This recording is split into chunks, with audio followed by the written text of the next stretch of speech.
who fought in the Battle of Osgiliath Ruins. The Battle of Osgiliath Ruins was a significant conflict during the War of the Ring. So, who were the key players in this fierce struggle? Let's break it down. On one side, we had the brave defenders from Gondor. They were led by Faramir, the captain of the Rangers of Ithilien. Faramir commanded a determined group of Gondorian warriors and rangers.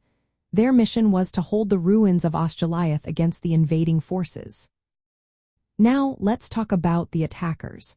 The armies of Mordor were the main adversaries in this battle.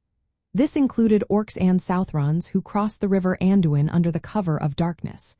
They used boats to infiltrate the city's ruins, aiming to seize control of this strategic location. Osgiliath was vital for the defense of Minas Tirith and the surrounding lands. The battle itself was intense and lasted through the night. Gondor's forces relied heavily on their skills in archery and close combat. They faced overwhelming numbers from the enemy but fought valiantly. The defenders included not just Faramir but also many skilled warriors from Minas Tirith. On the opposing side, the forces of Mordor were led by various commanders, including orc captains and possibly Gothmog, who directed the assault with brutal efficiency. The fighting was fierce and costly for both sides. Despite suffering heavy losses, Gondor's men held out against the tide of Orcs and Southrons.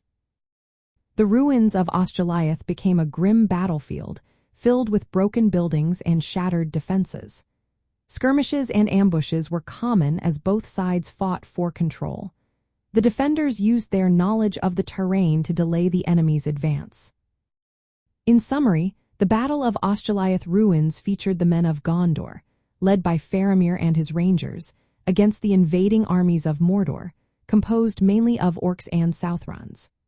This conflict was a critical part of the larger War of the Ring, highlighting the desperate struggle for control of key strategic points in Middle-earth.